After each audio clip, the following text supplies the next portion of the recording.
Hello guys. अब सधैँ सिधै एउटै भिडियो बनाएर अलि हाल्न सकिएन होइन। एउटै भिडियो अलि लामो भयो, मोबाइलको स्टोरेज पनि फुल भइसक्यो छ। धेरै के गराउनु, लेन्स स्लाइड यसैले गर्दाखेरि चाहिँ वान वे खोल्याएर छ भन्ने मैले अहिले बुझेँ नि त होइन। नत्र यार यो राम्रो बाटो थियो यार, यहाँनिर यति त हुनै पर्यो नि यार।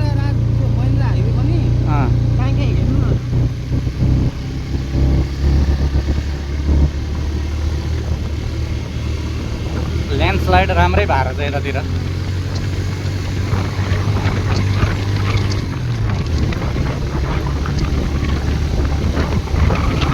आउँदैछन् नि केटाकेटी, आउँदैछन्।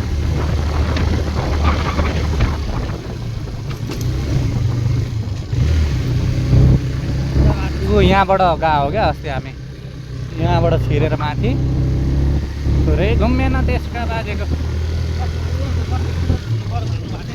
हो, त्यही हो।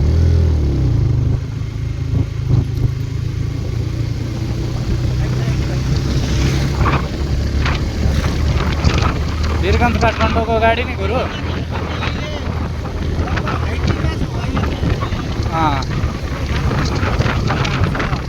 माताजीले फोन गर्नुभयो, अब उहाँ ड्याममा पुगेरै उठाउँला है।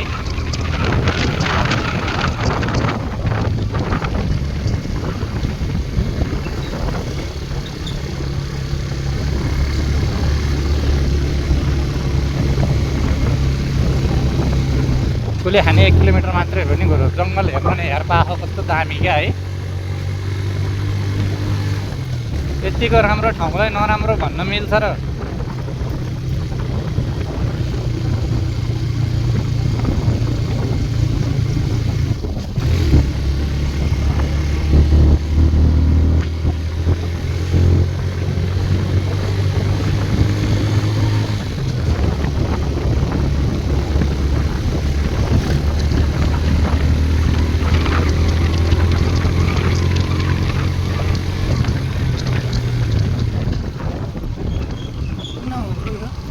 कुलेखानी ड्याम आइपुग्दा मलाई नि ठाउँको नाम चाहिँ ठ्याक्कै सबै त याद छैन नि गुरु।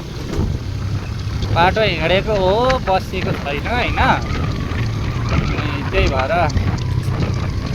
अस्ति त्यो चितलाङको बाटो गुरु, चितलाङ अघि कुरा आएको थियो नि हाम्रो, चितलाङको बाटो भनिन्छ त्यसलाई।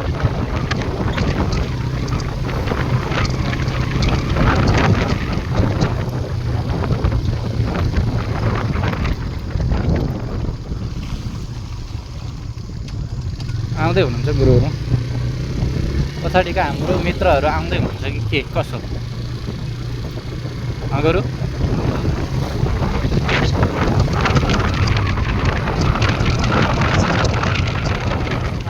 हजुर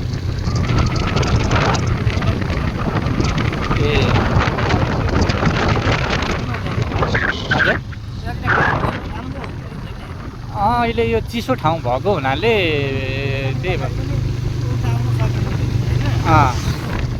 मकवानपुर कुलेखानी आइपुग्यो जस्ट अब, होइन त?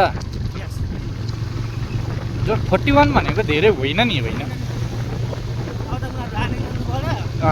एउटा बाटो चाहिँ यो पनि हो है, ड्याम मार्खुतिर जाने बाटो जुन छ नि, यो पनि हो एउटा।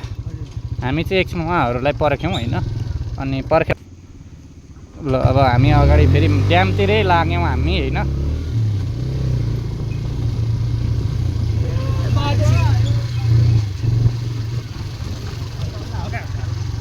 मार्खो जाने बाटो चाहिँ त्यो मार्खो भन्छन् नि, कुलेखानी ड्यामको जुन बाटो छ ड्याम जाने। हजुर माछाहरू अब म चाहिँ खान्न नखाने भएको हुनाले अब त्यो पनि थाहा छैन नि त। अब आफूलाई माछा मासु मन पर्दैन होइन, माछा मासुको परिकारै अब त्यस्तो थाहा नै छैन। अब कहाँको के हुन्छ भन्ने कुरो अब खाने भए खोजिनिधी गर्ने हो होइन। खाइँदैन, नखाइसकेपछि खोज्न पनि अलिक रहर लाग्दैन। कुलेखानी ड्याम चाहिँ यसलाई भन्छन्, तर पानी सुक्नु भएको छ जस्तो छ आज त।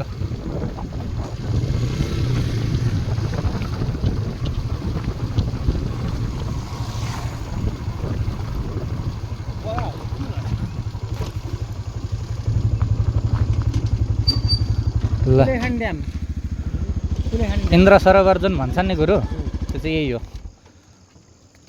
चाहिँ नेपालको दोस्रो ए यो समाउँ न यो समाउँ न दोस्रो गुरु, ठाउँ यो चाहिँ नेपालको दोस्रो फेवाताल हो र त्यो भन्छन् बोटिङ मात्रै हाल्न लाग्यो हेर न ल दामी छ नि कतिको पुरो भिड पो रहेछ